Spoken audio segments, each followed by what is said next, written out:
Hi friends, இன்றைக்கி பிரியாணி செய்யலாம் அப்படின்னு நான் சொல்லியிருந்தேன். பசங்க வந்து விறகடுப்பில் செய்ய சொல்லி கேட்டிருந்தாங்க. அப்போது இந்த இடத்த எனக்கு க்ளீன் பண்ணி கொடுங்க, நான் வந்து செஞ்சு தரேன் அப்படின்னு சொன்னால் உடனே இடத்த க்ளீன் பண்ண ஸ்டார்ட் பண்ணிட்டாங்க. சாமி இதான் எரியாதுன்னு நினைக்கிறேன்.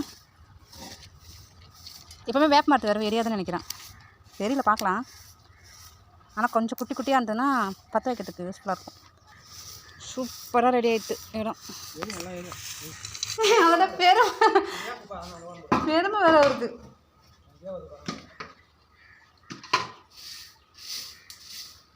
பிரியாணி செய்யறதுக்கான இடத்த வந்து க்ளீன் பண்ணிகிட்ருக்காங்க. அதுக்குள்ளே வந்து நான் பிரியாணிக்கு தேவையான பொருளெல்லாம் வந்து ரெடி பண்ணிக்கலாம் அப்படின்னு சொல்லிட்டு வெங்காயம் தக்காளிலாம் நறுக்கி எடுத்துக்கிட்டேன். இட்லிக்கு வந்து அரிசி ஊற வச்சுருந்தேன். சரி, மாவையுமே கையோட அரைச்சிக்கலாம் அப்படின்ட்டு அது ஒரு சைடு ஓடிட்டே இருக்குது. இதுக்கப்புறம் போய் பிரியாணி செய்யணும். நான் அடுப்பு கிட்டே போகிறதுக்குள்ளாரவே விறகுலாம் ரெடி பண்ணி வச்சுட்டு அதுக்கப்புறம் அடுப்புமே பற்ற வச்சுட்டாங்க. சரி, கடகடன்னு பிரியாணி செஞ்சிடலாம் அப்படின்னு சொல்லிட்டு நான் வந்து பிரியாணி செய்ய ஸ்டார்ட் பண்ணிட்டேன்.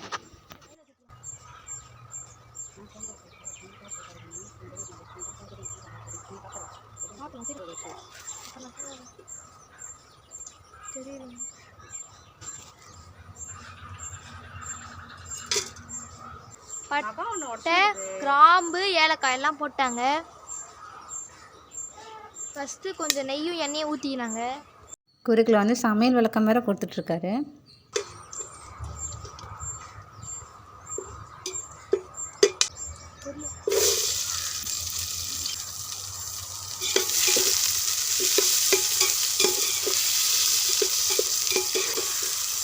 அது ஆனால் ஸ்ட்ராபெரி ஃப்ளேவரும் இருக்கும். அதில் அதே மாதிரி தானே அது ஸ்ட்ராபெரி ஃப்ளேவர் இருக்கும். சொல்கிறீங்க, ஸ்ட்ராபெரி ஃப்ளேவர் இருக்கும். அது அந்த பானி மாதிரி இருக்கும். அது மேலெலாம் உழுவும். செம்ம டேஸ்ட்டாக இருக்கும். வெங்காயம் தக்காளிலாம் வந்து வதக்கி விட்டுட்டு அதுக்கப்புறம் உள்ளார மாவு அரைக்க போட்டிருந்தோம் இல்லையா, அது மாவு நல்லாவே அரைஞ்சிருச்சு. ஸோ அதை அள்ளிட்டு அதுக்கப்புறம் உளுந்து போடணும் அப்படின்னு சொல்லிட்டு நான் தம்பிக்கிட்ட விட்டுட்டு உள்ளார போயிட்டேன். அவர் தான் வந்து நல்லா மிக்ஸ் பண்ணிகிட்ருக்காரு.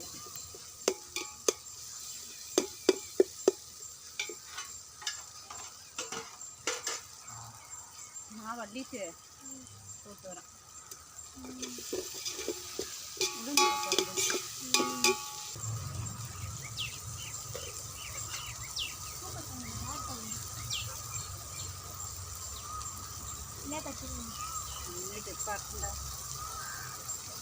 கொஞ்சம் ஃப்ரிட்ஜில் வச்சா தேவைப்படுது.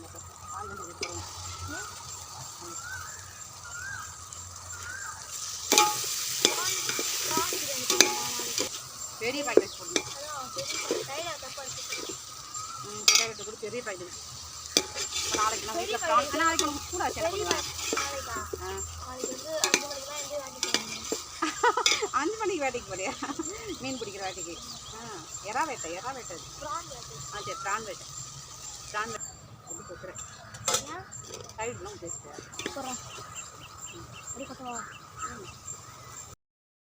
அதுக்கப்புறம் பிரியாணியில் தயிர் சேர்க்குறது, மசாலா சேர்க்குறது எல்லாமே வந்து நான் தான் சேர்ப்பேன் அப்படின்னு சொல்லி என்கிட்ட சின்ன பையன் வந்து கேட்டாங்க.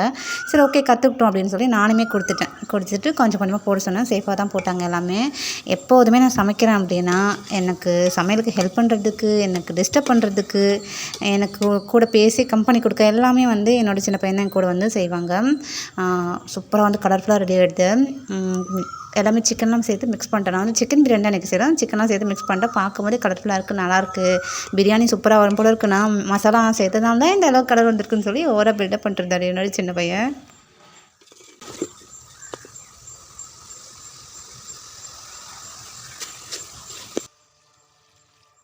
சிக்கன் மசாலா எல்லாமே வந்து நல்லா வெந்துருச்சு. அதுக்கப்புறம் தண்ணி வந்து சேர்த்துக்கிறேன். நான் இன்றைக்கி நார்மலான அரிசி வச்சு தான் பண்ணேன் பிரியாணி. பாஸ்மதி அரிசி வச்சுலாம் பண்ணல. சாதாரணமாக வீட்டில் வடிக்கிறோம் இல்லையா, அந்த ரைஸ் வச்சு தான் நான் பண்ணேன். அதுக்கேற்ற மாதிரி தண்ணியெல்லாம் ஊற்றிட்டு அதுக்கப்புறம் தேவையான அளவுக்கு உப்பு சேர்த்துட்டு நல்லா மூடி போட்டு வேக வச்சுட்டேன். சூப்பராக வந்து நல்லா கலர்ஃபுல்லாக இருந்தது பார்க்க. பிரியாணி சாப்பிடுமே நல்லா டேஸ்ட்டாக இருந்தது.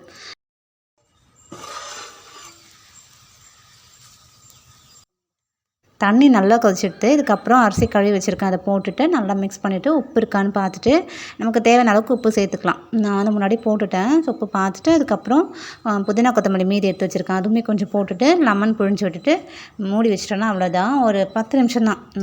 இந்த விறகடுப்புனா கொஞ்சம் சீக்கிரம் நமக்கு வேலை ஆகிடும். ஸோ 10 நிமிஷத்துக்கு அப்புறமா அந்த நெருப்பு எல்லாமே எடுத்துகிட்டு வெறும் தணலில் மட்டும் ஒரு 5 நிமிஷம் இருந்ததுன்னா நமக்கு பிரியாணி வந்து ரெடி ஆகிடும். எப்போவுமே இந்த கேஸ் அடுப்பில் தான் நான் வந்து செய்வேன்.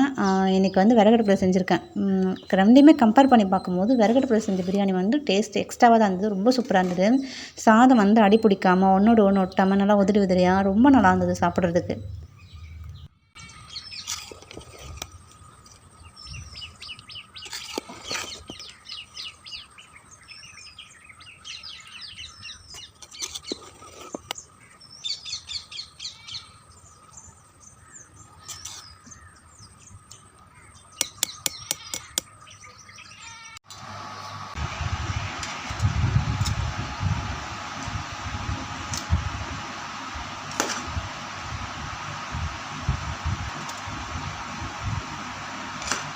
சிக்கன் பீஸ் போட்டு காமிக்கணும்.